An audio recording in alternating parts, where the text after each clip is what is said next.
Imagine the suffocating darkness of a forgotten cellar, where 8 ravenous beasts, jaws dripping with hunger, eyes glowing like embers from the pit, circle a lone girl, chained by cruelty and left to die.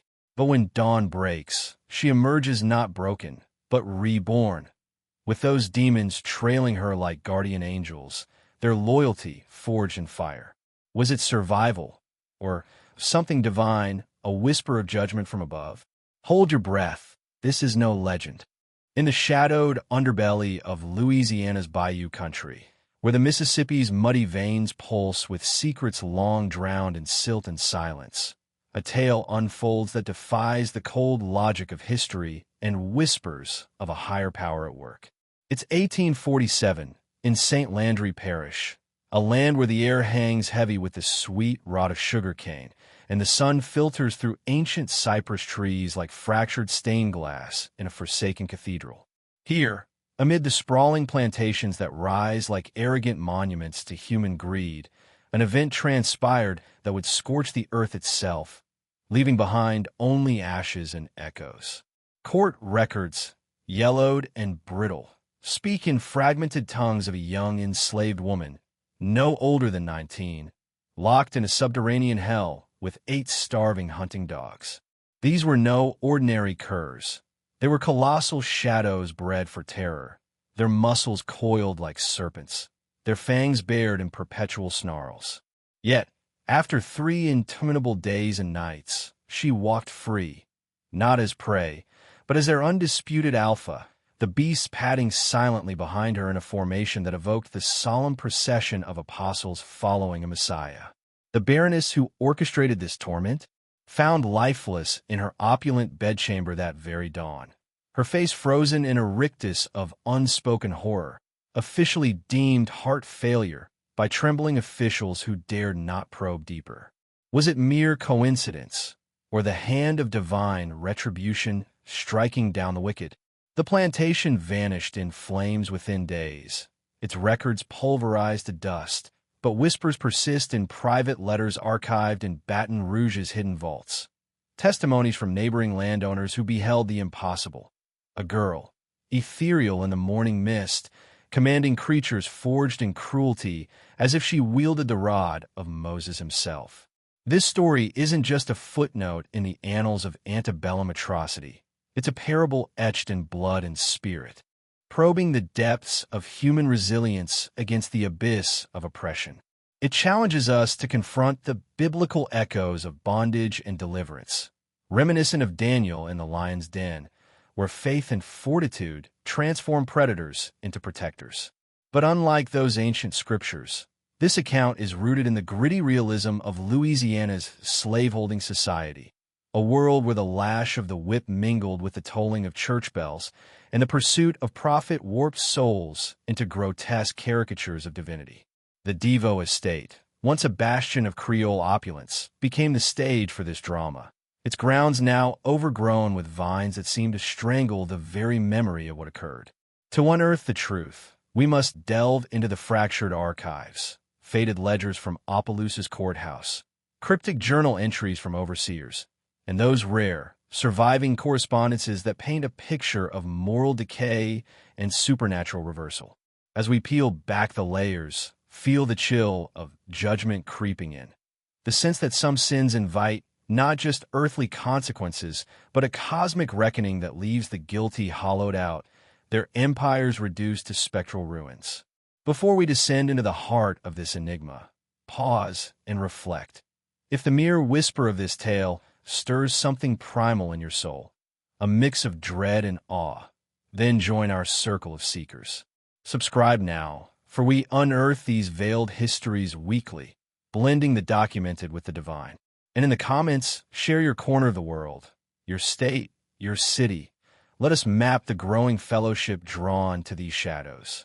The saga's genesis traces not to the girl or the hounds, but to the insidious arrival of a woman whose very presence poisoned the fertile soil of St. Landry.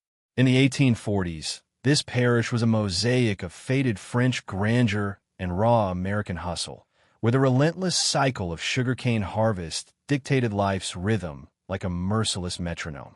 Vast fields stretched under a sky often, bruised with storm clouds, the cane stalks whispering secrets as they swayed in the humid breeze. The air was a tangible entity, thick, almost chewable, laced with the metallic tang of river water and the faint, acrid smoke from distant burnings.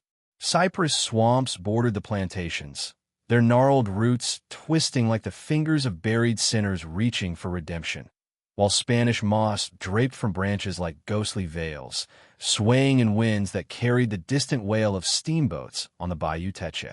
Opelousas, the parish seat, huddled around a weathered square where the courthouse loomed with its peeling columns, a symbol of justice warped by the institution it upheld. Saturdays transformed this space into a bustling tableau. Planters' wives in starched crinolines fingering bolts of silk imported from New Orleans, their parasols casting lace-like shadows on the dusty ground. Enslaved individuals navigating errands with downcast eyes, their chains invisible yet heavier than iron, and itinerant preachers perched on crates, their voices booming warnings of hellfire and brimstone, invoking Revelation's beasts to a crowd more attuned to earthly torments. Yet true authority resided not in this civic heart, but in the isolated fiefdoms of the estates, self-contained realms where owners played God, meting out life and death with the flick of a quill or the crack of a whip. 7 miles northwest, along a rutted shell road that turned to treacherous slurry in the rains, lay the Devo estate. Inherited from the Fontenot lineage, proud French Creoles whose fortunes were built on strategic alliances and unyielding exploitation, it spanned thousands of acres of prime cane land. The main house rose 3 stories, its galleries wrapped in wrought iron filigree that caught the sunset like bloodied thorns, evoking a Gothic cathedral misplaced in the subtropics. Gardens bloomed with imported roses whose petals wilted quickly in the heat, symbolizing the fragility of transplanted nobility. Barns and outbuildings dotted the landscape, their weathered timbers creaking under the weight of stored harvests, while the quarters for the enslaved formed a grim village of clapboard shacks, roofs leaking during monsoons, floors alive with the scuttle of insects. When the last Fontenot perished childless in 1843, the property changed hands through shadowy dealings, landing in the grasp of Baroness Eloise de Vaux.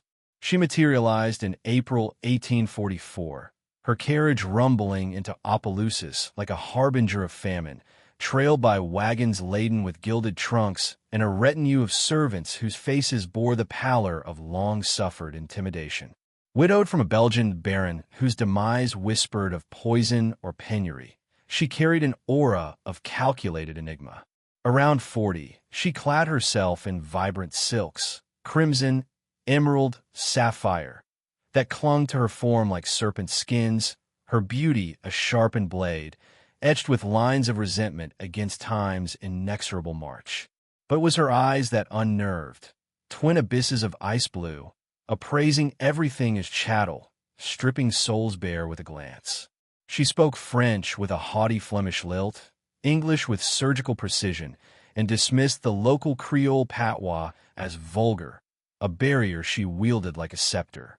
Her reign began with purges, half the workforce dismissed or sold, the overseer replaced by Gaspard Thibault, a wiry sadist with a history of brutality, his face perpetually flushed from sun and spite.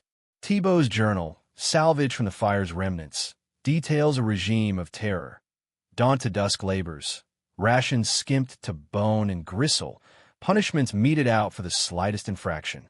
Whippings in the yard became spectacles, the crack of leather echoing like thunderclaps, drawing blood that soaked the earth and fed the roots of nearby oaks, trees that seemed to groan in witness, their branches twisting heavenward in silent prayer for mercy.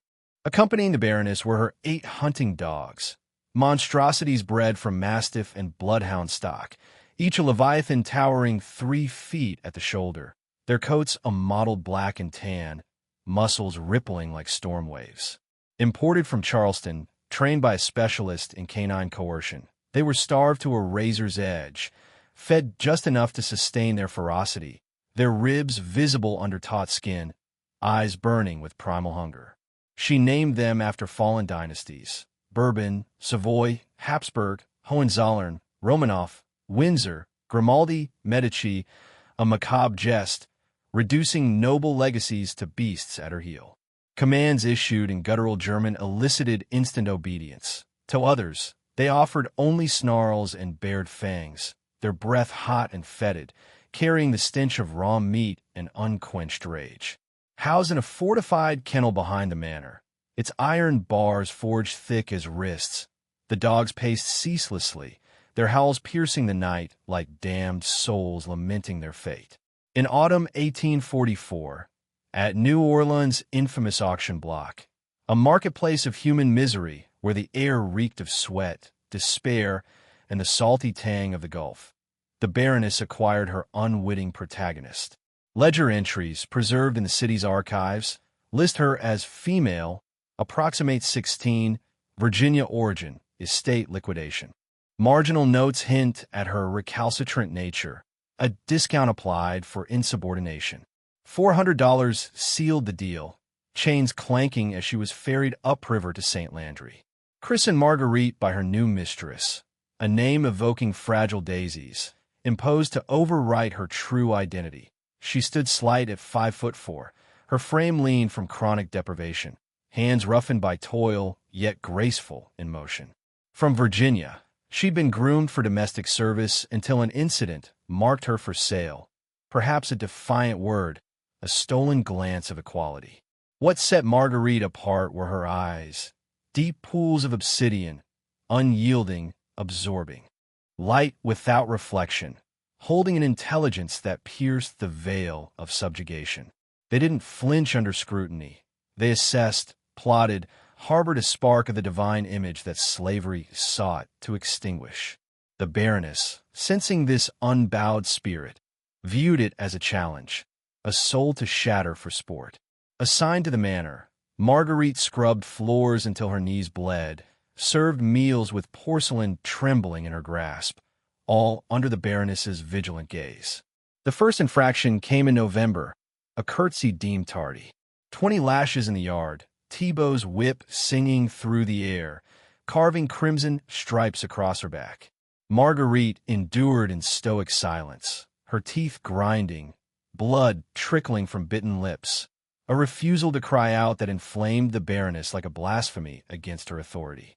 Thus began a campaign of torment. Tasks engineered for failure, accusations fabricated from thin air, isolations that severed her from fellow sufferers. The other enslaved whispered prayers for her, avoiding her path lest the Baroness's wrath spill over. Thibault jested about her breaking point, wagering on body versus will.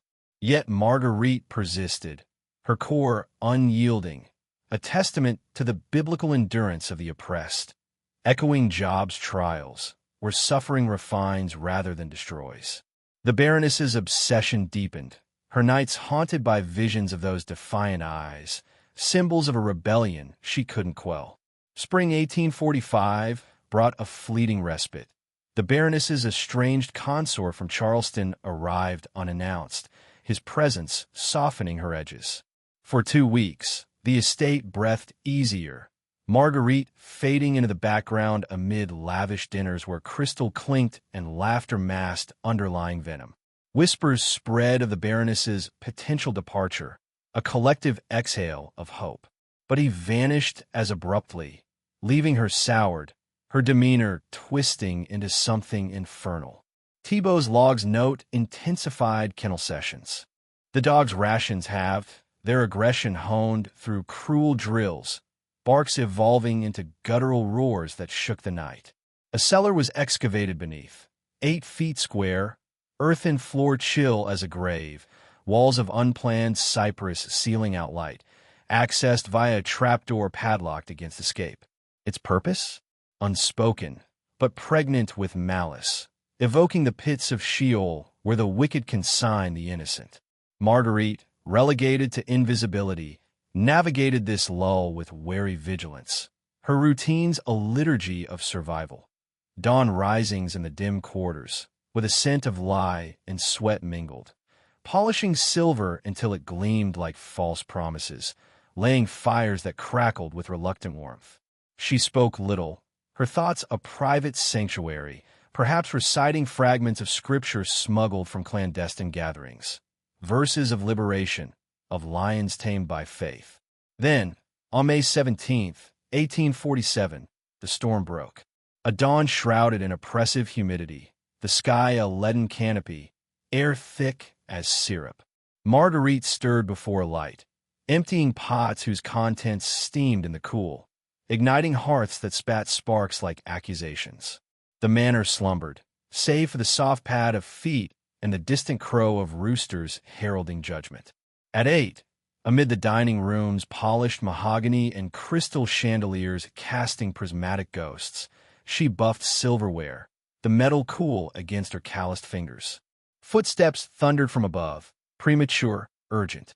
The Baroness burst in, disheveled in her robe, hair a wild cascade, eyes blazing with fabricated fury. "Where is it?" Her voice a serpent's hiss, coiled and lethal. Marguerite rose, gaze averted as drilled, the spoon clinking softly on the table. "My sapphire bracelet, gone from my nightstand." Accusations flew like arrows. Theft, denial met with circling predation. Pockets emptied revealed nothing. Quarters ransacked yielded the same. The Baroness's rage mounted, fists clenching like claws, her breath ragged. "Thibaut!" The summon echoed, drawing the overseer like a vulture to carrion. "The yard, 20 lashes." Marguerite's protest earned a backhand, splitting her lip, coppery blood flooding her mouth. But the Baroness paused, a sadistic epiphany dawning. "No, the cellar. Under the kennels." Thibaut's surprise flickered. "For how long?" "Until she breaks. Days if need be. No food, water only. Let hunger teach her humility." Dragged across dew-slick grass, the kennel's cacophony erupted, dogs slamming against bars, barks reverberating like demonic choruses, their hot breath fogging the air. The trapdoor yawned, a maw into oblivion, ladder descending into fetid gloom, sense of soil, decay, and beast assaulting her senses. Marguerite climbed down, the door slamming shut, padlock clicking like a final judgment. Darkness enveloped her, pierced only by slivers of light from above, where the dog's shadows paced, claws scraping like nails on a coffin. She huddled against the wall, knees to chest, the earth leaching cold through her thin dress. Above, the hound's breaths synchronized into a rhythmic dirge, occasional growls punctuating the void. She'd known worse in Virginia, solitary in a sweltering smokehouse, thirst clawing her throat. This, endurable. The Baroness would tire, recall her utility. But unseen, the mistress plotted deeper damnation, her soul a void where mercy had withered, inviting the very retribution she mocked. Little did Marguerite know, this pit would become her crucible, forging not victimhood, but a vessel of divine fury, a modern Esther, rising to topple the proud. As hours stretched into eternity, the cellar's silence amplified every drip, every shift of the beasts overhead. Marguerite's mind wandered to forbidden tales, of ancestors who communed with spirits in the African night, of biblical heroes who tamed the wild through unshakable faith. Hunger gnawed, but so did resolve, a spiritual ember glowing brighter in the dark. Above, the Baroness paced her chambers, a smile curling her lips, oblivious to the gathering storm of justice. For in this tale, the oppressed would not merely survive. She would transcend, her emergence a sermon in flesh, preaching that the meek inherit not just earth, but the allegiance of hell's own guardians. As the veil of night clung stubbornly to the Devo estate, the cellar beneath the kennels transformed into a crucible of the soul, a subterranean purgatory where the boundaries of flesh and spirit blurred under the weight of unyielding torment.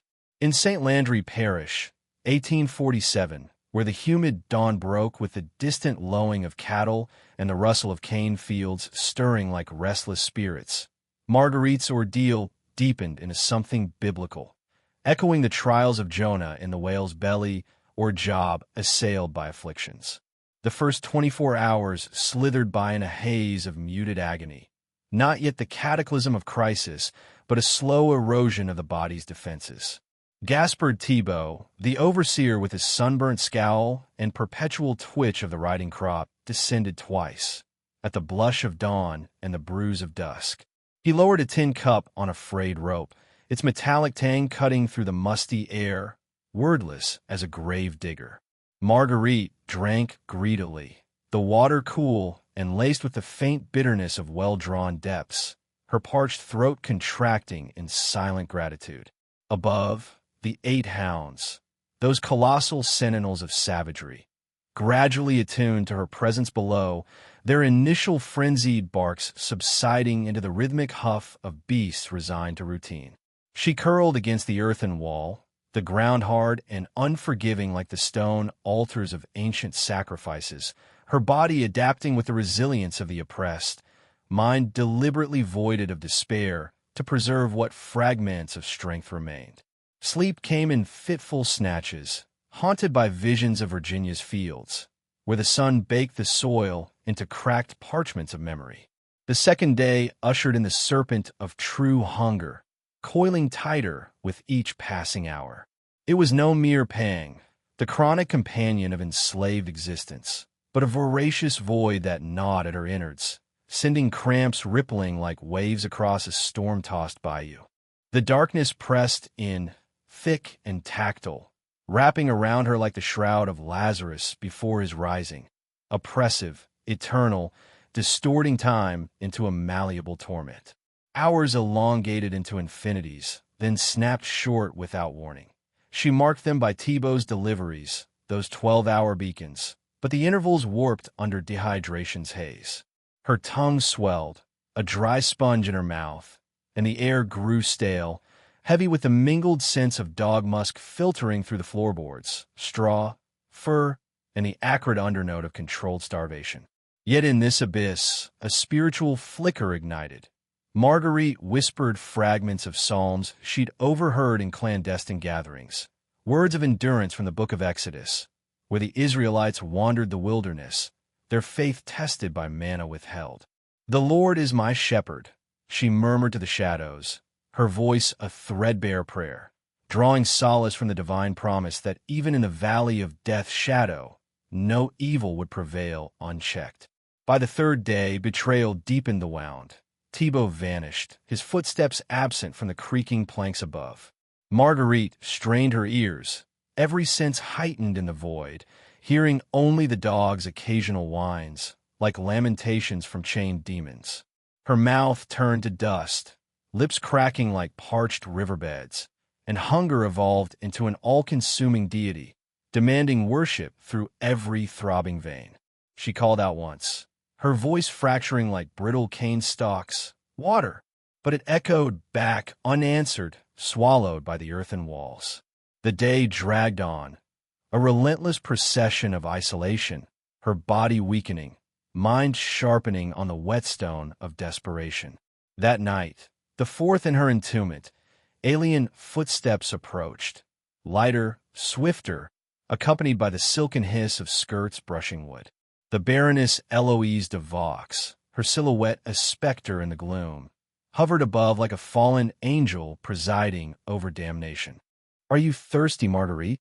Her voice slithered through the cracks, honeyed mockery dripping like venom from serpent's fang. "Hungry? Ready to confess your sin of theft?" Marguerite remained silent, throat too arid for retort, her spirit coiled inward, guarding its sacred fire against the onslaught. "I found a bracelet this morn, tucked behind my dresser, where my own clumsiness must have cast it. Intriguing, no? You were blameless." A pause, filled with the dog's panting symphony, a chorus of restrained fury. "Yet here you linger, for this was never about baubles. It's the purge of that insolent gleam in your eyes, that ember of rebellion you cradle like a forbidden idol. I'll snuff it out, leave you hollowed, a vessel of pure obedience." The Baroness paced, her heels clicking like the ticking of a doomsday clock, shadows dancing grotesquely on the cellar ceiling. An experiment, then divine comedy of survival. Those beasts above, unfed for 3 days, their bellies echoing your own void. At dawn, I'll unleash them into your pit. 8 famished titans, bred for conquest, confronting frailty incarnate. Nature's law will prevail, the mighty devouring the meek, aristocratic lineages supping on slave blood. Poetic justice, wouldn't you agree? Marguerite pressed back against the wall, heart thundering like thunder over the bayous, a storm of terror brewing in her chest. Or, the Baroness purred, her tone a velvet blade. Redeem yourself. Scream your submission. Weep your fealty. Shatter that pride I've hunted since your chains first clanked on my soil. Until dawn, the choice is yours. After, fate claims its due. Footsteps receded. A door thudded shut, leaving the dogs in uneasy vigil. Whimpers piercing the night like pleas from the damned. Marguerite's mind raced, a whirlwind of calculations. 8 ravenous Goliaths in a tomb, too cramped for flight or concealment. No blade, no shield, only her waning form against their primal might. The Baroness spoke truth. Instinct would dictate carnage, fear summoning slaughter. Yet from the ashes of despair, an epiphany bloomed, pieced from vigilant months observing the Baroness's dominion over her hounds, from childhood echoes of Virginia farms where beasts bowed to unyielding will, from a profound grasp that her unquenchable core, the very sin the mistress sought to exorcise, might be salvation's key. These were no companions, as the Baroness boasted. They were forged weapons, attuned to power's hierarchy, submitting to the Alpha's command. Starvation had frayed their bonds, mirroring Marguerite's own erosion. What if she disrupted the chain? What if her spirit, tempered in fire, asserted dominion not through cruelty, but through shared tribulation, a communion of the oppressed, evoking Christ's fellowship with the lowly? She spent the night's remnants in ritual preparation, fingers clawing the dirt floor, excavating a shallow basin in a corner, the soil cool and clammy under her nails, yielding like reluctant flesh. She rent strips from her tattered dress, binding them around hands and forearms. Crude armor, symbolic of the widow's might offered in faith. Positioning herself at the cellar's heart, she breathed deeply, quelling panic's tide, channeling it into crystalline resolve. Above all, she vowed, when the deluge came, no shrieks, no cringing, only confrontation as peer, a hungry equal in the arena of existence. Madness, perhaps, impossibility, surely. But in Scripture's light, the weak confounded the strong, David's sling against Goliath, a girl's faith taming lions. As dawn's amber fingers probed the cracks, painting faint stripes on the walls like bars of a celestial prison, the Baroness returned, Thibaut in tow, his breath ragged with morbid curiosity. Gates clanged, opened sequentially, dogs stirring with electric anticipation, claws scraping wood in a frenzied tattoo. Conditioned to equate release with sustenance, their whines escalated to guttural rumbles, bodies quivering like coiled springs. The padlock snapped free, trapdoor yawning wide, a portal to pandemonium. Before plunging into the maelstrom that ensued, reflect. If this chronicle grips your soul like thorns of the crown, ignite that like button now. Share with kin who crave history's shadowed vaults, where human will dances with the divine. Comment your conjectures. What alchemy spared her? Could flesh prevail over fawn? The revelation defies mortal ken, a testament to spirit's sovereignty. Linger, for the Cellar's secrets unravel paradigms of endurance and ethereal grace.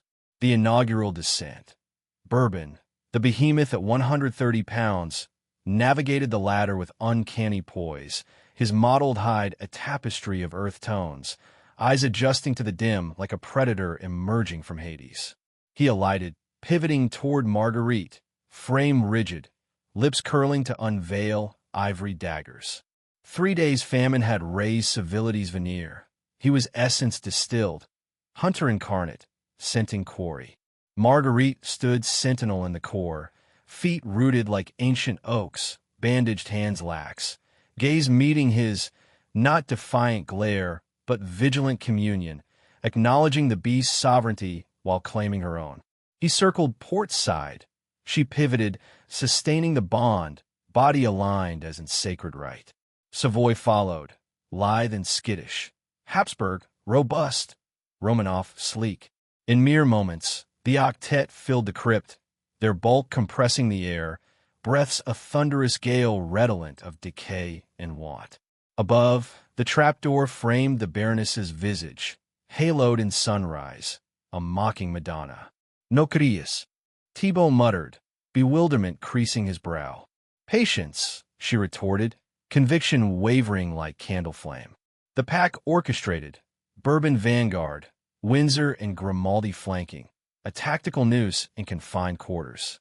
Then Marguerite's gambit, advancing on Bourbon, a stride defying prey script. He halted. Instincts jarred, victims fled, submitted. This anomaly sparked alternate wiring. Another step narrowed the gulf to 4 feet. His odor assailed her, fetid pelt, desperate musk. Kneeling, she leveled horizons, diminishing stature yet preserving poise.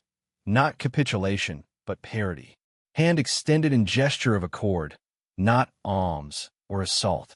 Bourbon cocked his head, perplexity etching his features. Kin paused, awaiting decree. The chamber froze, breath suspended in hallowed hush. 8 beasts, 1 woman, unified in starvation sacrament. Marguerite's rasp broke the stasis. Hunger binds us. She forged these chains. The Baroness's cackle cascaded. Madness claims her. Undeterred, Marguerite persisted, timbre balm. Starved tools, own souls. We share her yoke.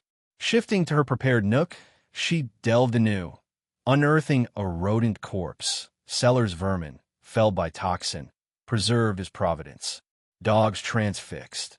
She bisected it brutally, flinging halves to opposing corners.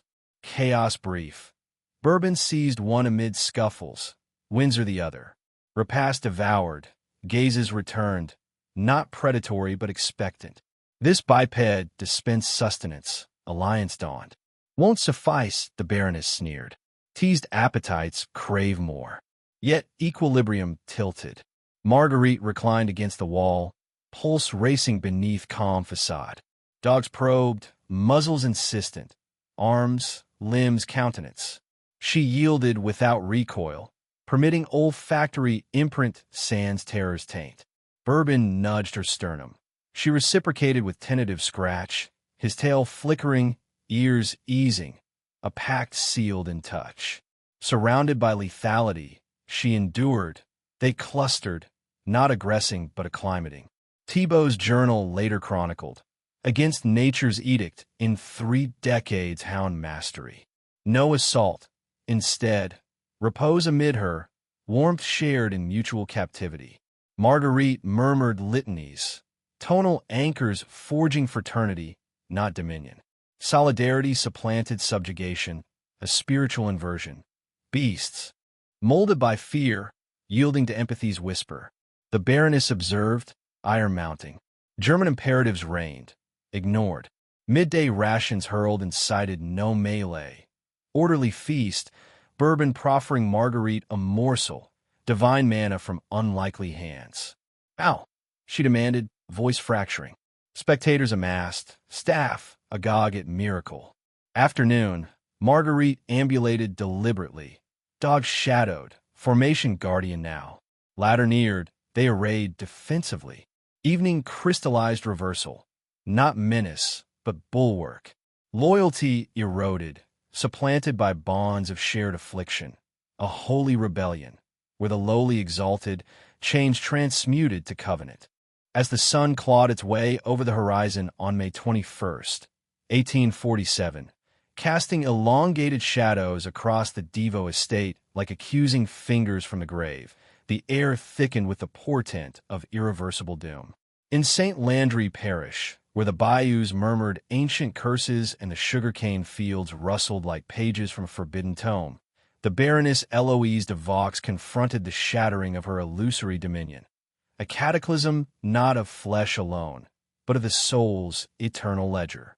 What began as a sadistic whim had metastasized into a divine tableau, reminiscent of Pharaoh's hardened heart before the plagues, where the oppressed rose not through might, but through an unquenchable spiritual fortitude that bent even beasts to its will. The cellar, that earthen sepulchre beneath the kennels, had become a modern lion's den, where Marguerite's faith-forged alliance with the hounds mocked the Baroness's hubris, echoing Daniel's triumph over predatory jaws through unwavering trust in a higher justice. Witnesses, house staff huddled in fearful clusters, their whispers carrying like incense in a desecrated temple, would later attest in hushed letters to the otherworldly aura enveloping the scene, as if the veil between mortal strife and celestial intervention had thinned to gossamer. The Baroness, her porcelain facade cracking under the strain of humiliated authority, decreed a desperate gambit. Thibaut must descend into the pit, wrench Marguerite from her canine sentinels, and restore the profane order of master and chattel. Thibaut, a man whose soul was scarred by decades of enforced brutality, balked at the command's folly. His voice, gravelly from years of barked orders, carried a rare tremor of prudence. "Ma'am, those hounds, they've woven some unholy pact with her. To intrude now is to court the Reaper himself." The Baroness's eyes, twin shards of glacial disdain, narrowed to slits. Then summon them aloft, sever the bond in the light of day. But Thibaut's gaze dropped to the trapdoor, where no stir answered his calls. The dogs remained anchored to Marguerite, their massive forms a living rampart, eyes gleaming with a loyalty that transcended training, as if infused with the biblical fidelity of Ruth to Naomi, unbreakable amid adversity. Peering through the aperture, the Baroness's countenance cycled through tempests, bewilderment etching furrows in her brow, rage flushing her cheeks to crimson, disbelief widening her stare, culminating in a venomous hatred that poisoned the very air. This chattel, purchased for a pittance, had usurped command over creatures engineered for terror, eliciting devotion where she wielded only dread. It was an affront to her self-anointed divinity, a mirror reflecting the hollowness of power built on sand. "So be it," she hissed, her voice a serpent's coil. "We endure. Let famine erode this enchantment, until instinct reclaims its throne."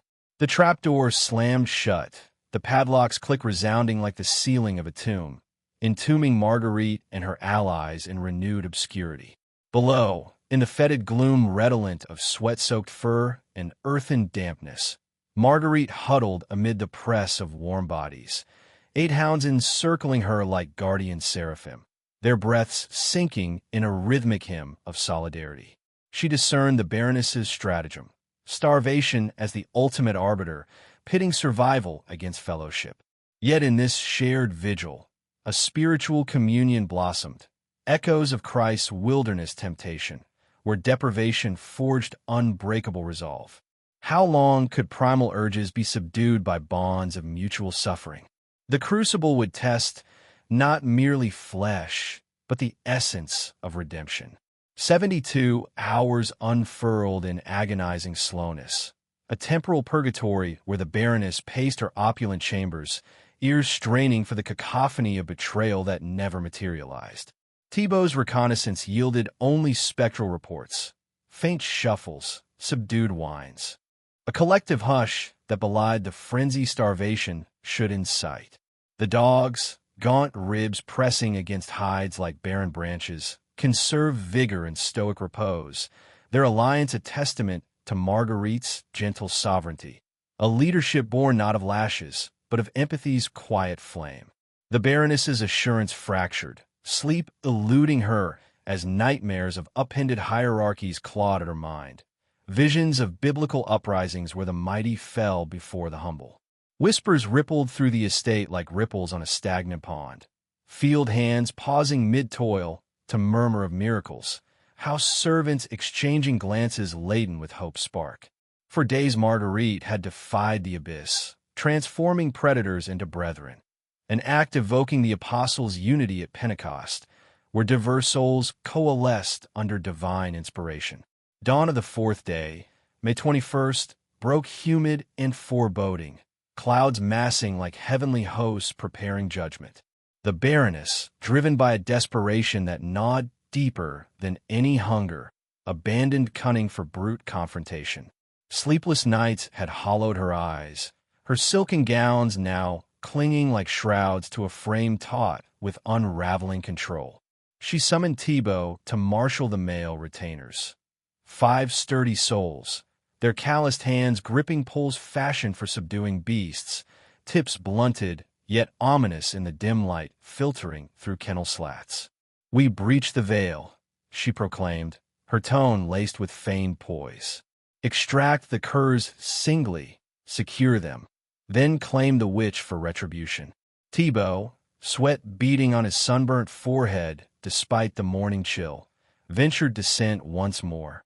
"Ma'am, a week without sustenance has rendered them feral beyond reckoning. Agitation invites apocalypse." Her retort cracked like a whip. "They bow to force, cower from agony. We shall re-educate them." The cadre assembled in the kennel, air thick with impending storm. Humidity plastering shirts to backs, the metallic tang of fear, mingling with the dog's lingering musk. The Baroness, attired in riding habit as if embarking on a fox hunt rather than facing her hubris's harvest, clutched a pearl-handled pistol, its barrel glinting coldly. "Unseal it," she commanded, voice steady yet undercut by a quaver. Thibaut complied, the trapdoor creaking open like the jaws of Leviathan, unleashing a miasma that assaulted senses, stagnant confinement, bodily wastes, the primal reek of entwined existences. Dawn's rays pierced the gloom, illuminating a vista that defied mortal comprehension. Marguerite enthroned at the epicenter, posture erect amid evident frailty, garb rent and soiled, features etched with gaunt sanctity. Encircling her, the hounds formed a flawless mandala of protection, pelts matted, eyes ablaze with unified resolve. Not cringing subservience, but a defiant gaze that mirrored her own, evoking the fierce guardianship of cherubim at Eden's gate. Marguerite, the Baroness intoned, her saccharine venom dripping like tainted Eucharist wine. "Ascend. Your chastisement concludes. Emerge, and oblivion claims this folly." Silence met her, Marguerite's stare unyielding, piercing the Baroness's veneer, causing her lips to twitch. "I command it, rise." The dog stirred, muscles rippling under hides like storm waves, attuned to the threat's timbre. The Baroness's mask shattered. "Obey. I possess you, essence, form, breath. Ascend, or be hauled forth and scourged to immobility." Marguerite's response rasped forth, arid yet resonant. "No."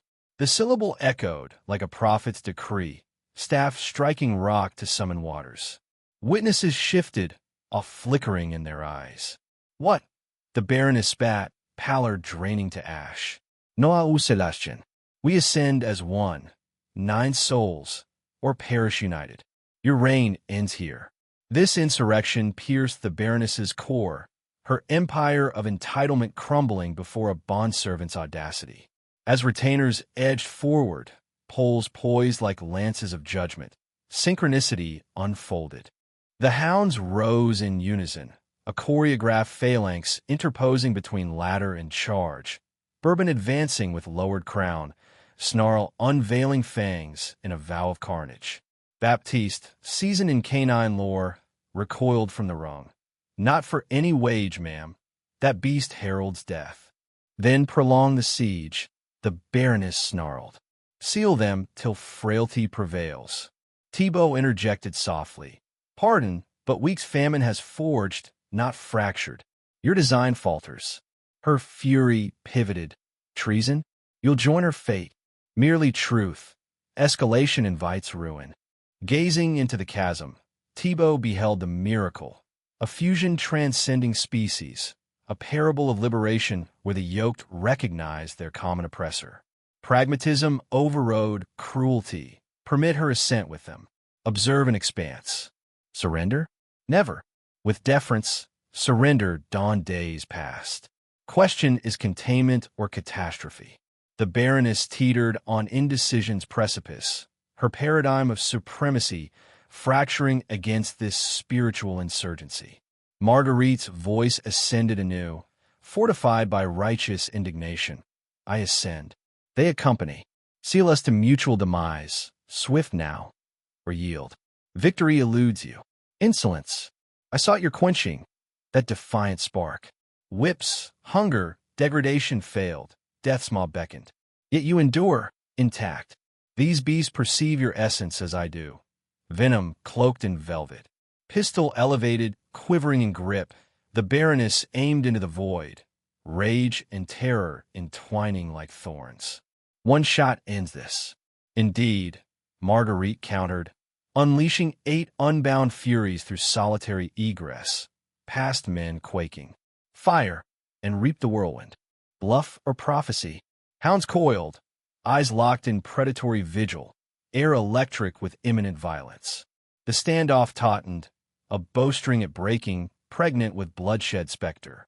In this nadir of tension, where empires teetered on a trigger's whim, an unforeseen pivot materialized, demanding witness. If your pulse races with the drama, anchor here, subscribe and activate alerts for tales like this. Unearth history's veiled reckonings, where divine equity eclipses mortal tyranny. Behold the collision of unbridled arrogance with indomitable grace. Thibaut intervened, palm descending on the Baroness's arm, guiding the weapon earthward with measured insistence. Ma'am, discharge invites our collective end. Entrust me. Fury blazed in her gaze, yet his seasoned gravitas, honed in volatility's forge, compelled pause. She'd enlisted him for such maelstrom, his counsel now a lifeline. Proceed, she conceded, timbre strained. Extract her, restrain, sunder the pack. Thibaut ascended outwardly, inwardly diverging. Edging to the portal, he addressed below neutrally. Marguerite, we recede. Ascend with your guardians, unhindered. Parley follows. Scrutiny from the depths gauge sincerity. Hounds vigilant, poised for her cue. A nod sealed the chord. She advanced. Subsequent accounts from 7 observers converged uncannily, narrating the implausible. Marguerite scaled deliberately, limbs trembling from privation, yet propelled by ethereal vigor. Hounds trailed in orchestrated ascent. Bourbon pioneering, Windsor ensuing, the octet navigating rungs with feline grace, sequence innate as migratory instinct. Emerging into dawn's embrace, Marguerite materialized spectral, attire sagging like funeral weeds, pallor ghostly beneath grime, locks a wild corona. Yet her eyes, those orbs of unextinguished fire, held luminous clarity, a beacon of redemption's dawn. Stepping aside, the dogs reformed their aegis of vigilant orbit. Adversaries retreated to walls, the Baroness's pistol limp, visage a mosaic of loathing, incredulity, and nascent dread. What manner of being are you? She whispered, voice frayed. Precisely what you essayed to annihilate. Unbreakable essence. Marguerite's timbre swelled, fueled by a crude wrath. Bargain bought for my flaw. Defiance deemed defect. You assailed with toil, scourge, famine, shame. Failing, you consign me to jaws. Yet I persist, sovereign. These sentinels grasp truths veiled to you. What truths? Cruelty feigns power, terror mocks fidelity. We, mere instruments in your game, expendable. But in unity's forge, we transcend. The confrontation hung, charged with spiritual electricity, a moment where sin's edifice trembled before grace's inexorable advance, foreshadowing the plantation's fiery purgation and the Baroness's untimely eclipse, a divine stroke against the unrepentant. In the sweltering dawn of May 21st, 1847, as cicadas hummed their eternal dirge through the cypress-veiled lowlands of St. Landry Parish, the Devo estate trembled on the precipice of apocalypse, a moral cataclysm foretold in the ancient scriptures, where the haughty are humbled and the oppressed exalted. The kennel building, its weathered timbers reeking of straw, musk, and lingering despair, had become a makeshift tribunal, where Marguerite stood not as accused, but as accuser, her emaciated frame radiating an authority that eclipsed the Baroness's gilded throne. The air hung heavy, saturated with the metallic scent of impending rain and the primal tang of beasts long starved, their ribs etching shadows like bars of forgotten cages.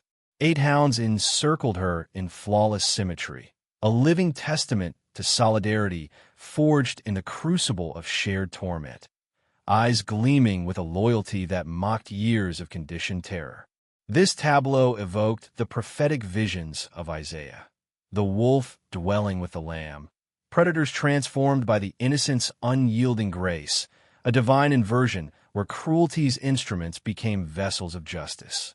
Marguerite's voice, hoarse yet resonant as a prophet's trumpet, pierced the stunned silence. Years you molded them in fear, submitting to your lash, revering your command as godlike. Then 4 days in that abyss with one who saw them not as blades, but as fellow captives. And they chose.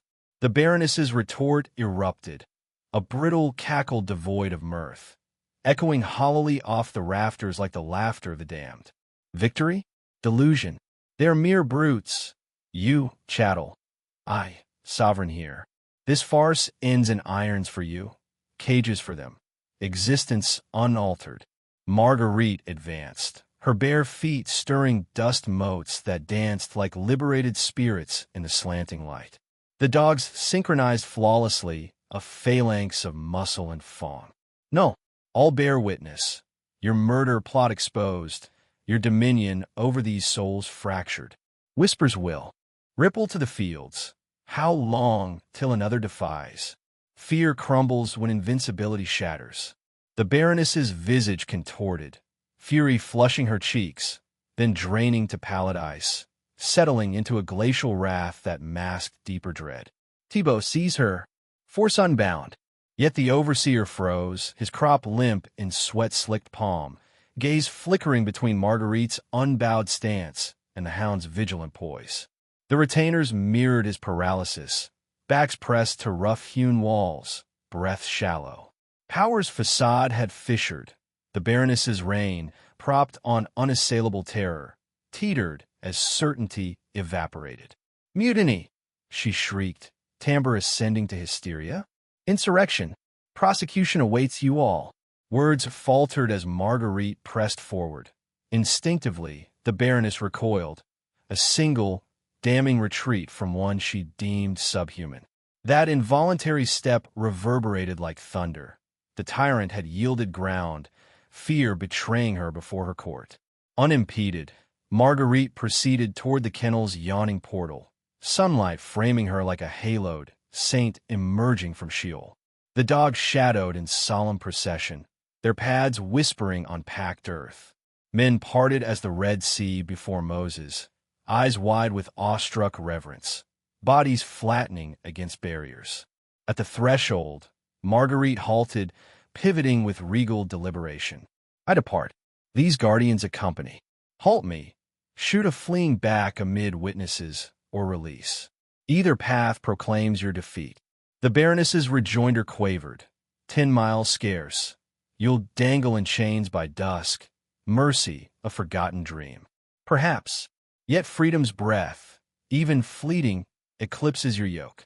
And seeds sown here sprout in others' hearts. Into the morning's embrace she strode, dew-kissed grass yielding beneath her, the yard's expanse unfolding like a promised land. The hounds arrayed protectively, scanning horizons, ears pricked for peril, their formation evoking. The cherubim stationed eastward of Eden, swords aflame, yet now safeguarding the exile. From the doorway, spectators gazed transfixed as she traversed past the manor, a Gothic edifice of false grandeur, its galleries mocking with iron lace, toward the Shell Road winding northward like a vein to liberty. The Baroness lingered petrified, scenarios cascading through her mind, pursuit's futility, scandals spread, authority's irreversible erosion.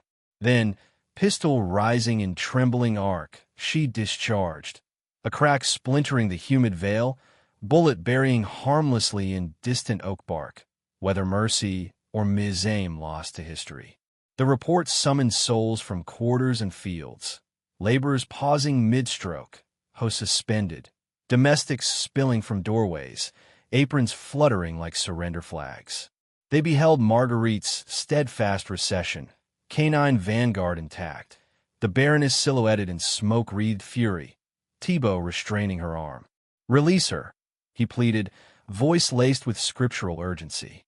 "Ere this births murder outright."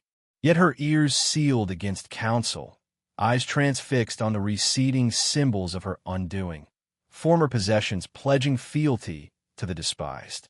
Calculation supplanted rage, permit departure. Illusion of triumph. Alert authorities, brand her fugitive, bounty lavish. Sunset claims her, defiance then quenched eternally. Thibaut relinquished grip. Relief etching his features as crisis ebbed sands further crimson. Retainers dispersed. Murmurs brewing narratives that would ferment into legend. The Baroness pivoted toward the manor, spine unyielding, strides masking inner collapse. Subsequent hours unfolded in shadowed chambers, reconstructed from servants' tremulous testimonies. Sequestered behind locked portal, she rebuffed inquiries, solitude her shroud. Trays proffered returned pristine, sustenance scorned. At vespers approach, smoke tendrils seeped beneath the door, acrid, ominous. Alarm raised. Thibaut and hands breached the barrier to confront a tableau of composed fatality.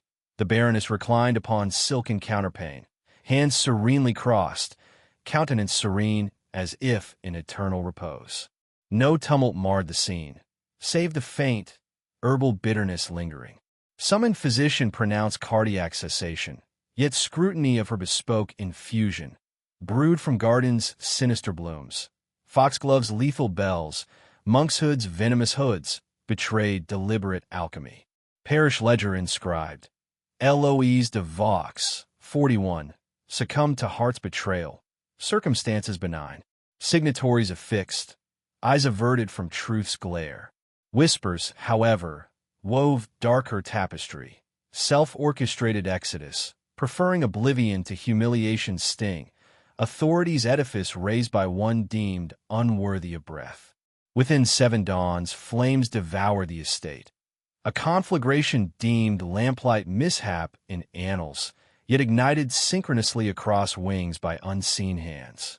Enslaved souls, long seared by her lash, enacted pyre justice. Ashes scattering her legacy to winds, a biblical cleansing where Sodom's remnants vanish. Land auctioned, parcels absorbed, structures unrisen. Site reclaimed by vines and forgetfulness. Cellar interred beneath furrows, its sacred forge erased from maps, yet etched in spirit. Marguerite's odyssey post-emancipation veers into enigma's embrace, apt for a figure transcending chains. No gazettes heralded her flight, no shackles reclaimed her. She evaporated from ledgers, save 3 epistles in Baton Rouge's archives, contemporaneous dispatches from adjacent lords to kin afar. Each chronicles a northward pilgrim along riverine byways, escorted by 8 titanic sentinels. Offers spurned, challenges unmet, aura deterring interference. 1. From Adrian Landry. She bore the aspect of one refined in inferno, transmuted. Hounds marshaled with martial exactitude. Her mien evoked commanders of legions, incongruous. In her estate, querying aid, I met gaze that chilled inquiry. Retort, my path aligns precisely. Beasts interpose protectively. I yielded way, relief attending their northern fade. The hound's denouement mirrors hers. Valuable bloodlines dissolve sands trace. No transactions, no reclamations. They elected exile with their liberator, vanishing into lore's mists. Thibaut fled westward to Texas plains, perishing in equine mishap 51. His journal, salvaged, archived, grapples eternally. Cruelty's excess I abetted, yet her feet defied creation's bounds. Punishment fitting, eternal incomprehension. Authorities averted gaze, ruling suicide natural, blaze accidental, flight unprobed. Fearing excavation's peril. One woman's defiance, interspecies covenant, tacitly sanctioned escape, undermining slavery's eternal scaffold. Better burial than revelation. Yet erasure faltered. Oral currents preserved it among the bound. 1930s WP and narratives echoing girl and dogs, core immutable, property transcending subjugation, emerging empowered via incomprehensible grace. 3 attained manumission 48, Baptiste, ladder refuser, Marie-Louise, tea preparer, Thomas, smoke detector. Coincidence or quiet recompense? In 1847's Iron Grip, pre-Tubman rescues, Antebellum zenith, this defiance gleams miraculous. Survival, commandeered guardians, unmolested exodus. Documentary fragments coalesce. Letters, journal, records, traditions, challenging oppression's permanence. The hounds embody profundity, engineered for dominion via hunger and dread, yet in mutual abyss, empathy prevailed, solidarity supplanting savagery, protection over predation. Scholars ponder, stress bonding amplified, or latent interspecies communion unveiled. As one posited, either hyperbole or revelation of empathic depths unfathomed. This tale's suppression underscores threat. If one could shatter hierarchies thus, what of multitudes? Yet truths endure in margins, whispers defying erasure. Reflect, what alchemy transpired in that pit? Instincts gamble, or transcendent connection grasping power's illusion? Empathy's quiet sovereignty over fear's clamor? Marguerite intuited what privilege blinded. True authority blooms in shared humanity, not imposed degradation. If this odyssey stirred your depths, dread, wonder, righteous fire, subscribe for veiled history's resurfacing. Comment your revelations. Cellar's secret? Broader parable? Activate alerts. Share with seekers of unsanitized past. For in Louisiana's shrouded annals, a woman strode liberated, 8 redeemed beasts in tow, authority powerless to detain. That fracture in tyranny's foundation echoes eternally, a divine affirmation. The spirit unbroken inherits all.